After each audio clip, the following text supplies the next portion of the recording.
आज मैं आप लोगों को एक छोटी और लघु साधना देने जा रही हूँ। यह साधना आकर्षण, सम्मोहन और वशीकरण स्वतः ही साधक के अंदर उत्पन्न करती है। इसको महिला और पुरुष दोनों ही कर सकते हैं। जो साधक चाहे ज्योतिष के क्षेत्र में हो, तंत्र के क्षेत्र में हो, राजनीति के क्षेत्र में हो, बिजनेस के क्षेत्र में हो, चाहे महिला और पुरुष हो, सभी साधना को कर कर अपने जीवन को सुखी कर सकते हैं। आप इस साधना को कर हजारों की भीड़ को अपनी ओर आकर्षित कर सकते हैं। आकर्षित करने का मतलब ये नहीं होता है कि हम किसी गलत चीज के लिए नहीं। आपकी बहुत सारी जय माता दी सभी को, हर हर महादेव। शमशान वासनी, शमशान भैरवी हमेशा आप लोगों को छोटे, लघु और सरल से प्रयोग देती रहती हूँ, जिससे आपका जो सांसारिक जीवन है वह सुखमय चलता रहे।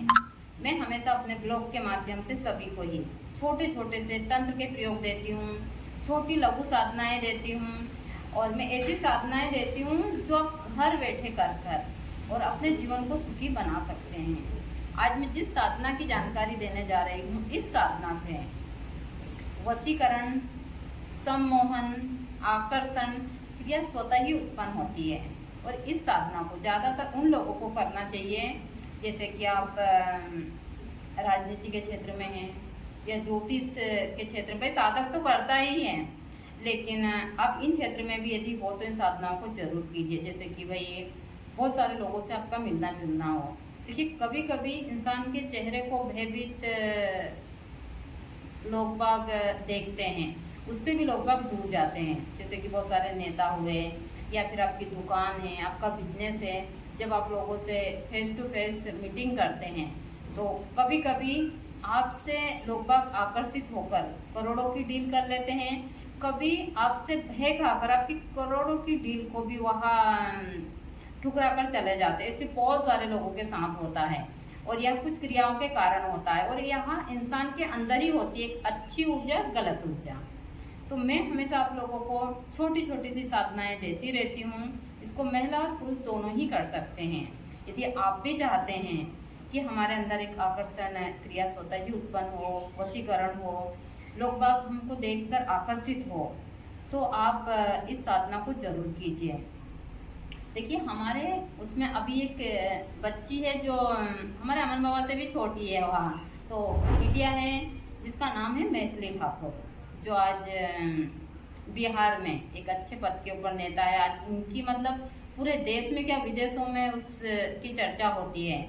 और उस बच्ची के अंदर जो आकर्षण है वह आकर्षण देखते ही बनता है उसके चेहरे के अंदर। और हमारे शास्त्रों में साफ कहा गया है कि जो गायक कलाकार होते हैं और जो उस प्रकार का गायन करते हैं, जैसे कि धार्मिक चीज़ों का मंत्र का उच्चारण करते हैं, बहुत सारी चीज़ें, तो उनके अंदर बड़ा प्रबल वशीकरण आता है। यानी कि स्वयं ही उनकी वाणी में माँ सरस्वती बैठती है और वो स्वयं सिद्ध हो जाते हैं। उन चाहे आप लता जी को देख लो, बड़े बड़े जितने भी कलाकार महिला या पुरुष हो, उनके अंदर एक आकर्षण होता है, क्योंकि उनको स्वतः ही सिद्धि मिल जाती है। साफ कहा गया हमारे से, उनको ना तो साधना करने की आवश्यकता है, ना पूजा पाठ, कुछ भी। वो यदि पूरी ईमानदारी से और सही तरीके से इसी मार्ग पर कार्य करती है तो उनके अंदर और एक जो नृत्य करते हैं, और उस प्रकार का जो जैसे भारत नृत्यम हुआ या बहुत सारे नृत्य, मुझे ज़्यादा पता नहीं उसके बारे में इनके,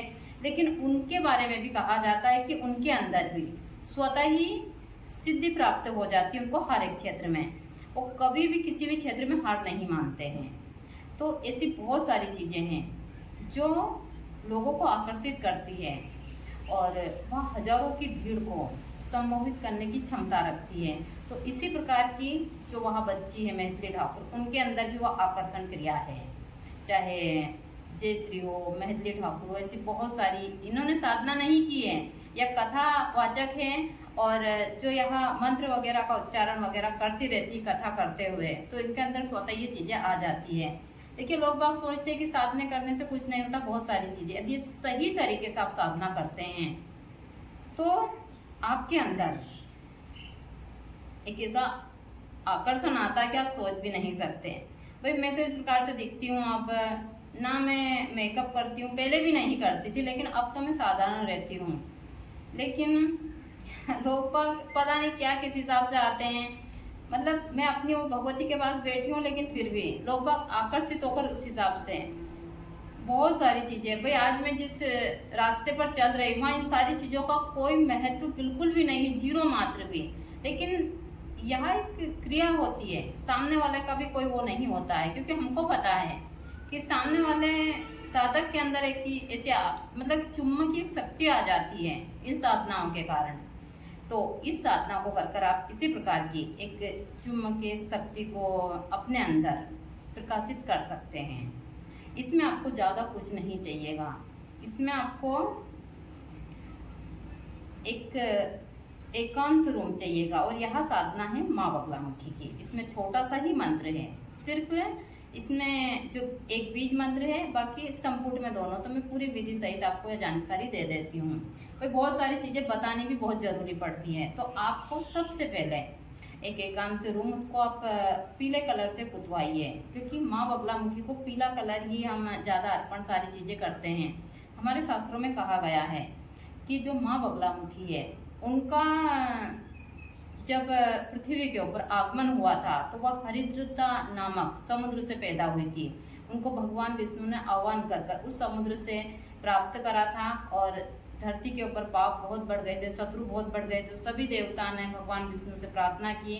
उन्होंने माँ बगलामुखी का हरिद्रता नामक समुद्र के पास बैठकर उनका आह्वान किया, और वहाँ से माँ को उन्होंने समुद्र से ही उत्पन्न कर और शत्रु के नाश के लिए माँ को उन्होंने यह सारी चीज़ें करवाई थी, ऐसा कहा जाता है हमारे ग्रंथों में। तो इसीलिए माँ को पीली सारी चीज़, क्योंकि वो पीले समुद्र से ही पैदा हुई थी, हल्दी वाले से। तो आपको अपने रूम को भी पीला ही कलर से पुतवाना है। आप जब तक साधना काल में रहें, चाहे 21 दिन की साधना हो या फिर 40 दिन की, आपको पीले ही वस्त्र पहनना है। आपको इसमें एक एकांत पीला रूम चाहिएगा, और यह साधना अष्टमी के दिन से, शुक्ल पक्ष की अष्टमी के दिन से आरंभ कर सकते हैं, क्योंकि माँ 10 विद्या में जो 8वां स्थान होता है वह माँ बगलामुखी का होता है। तो आप बगलामुखी की साधना अष्टमी के दिन से ही आरंभ कीजिए। आपको एक आम का पटला चाहिएगा, जिसके ऊपर आप हल्दी की 1.5 इंच की प्रतिमा बनाकर आप बाजार से या फिर किसी के भी खेत से हल्दी प्राप्त कीजिए, और उस हल्दी की 1.5 इंच की प्रतिमा बनाइए। प्रतिमा बनाकर आप आम के पटले के ऊपर दक्षिण दिशा में माँ का आसन लगाइए, पीला कपड़ा बिछाइए, उसके ऊपर आप बगलामुखी यंत्र बनाइए। यदि यंत्र नहीं बना सकते तो उसके ऊपर पीले चावल रखिए, यानी कि थोड़े चावल के ऊपर हल्दी डालकर उस चावल को रखिए और माँ को स्थापित कीजिए पीले कपड़े के ऊपर।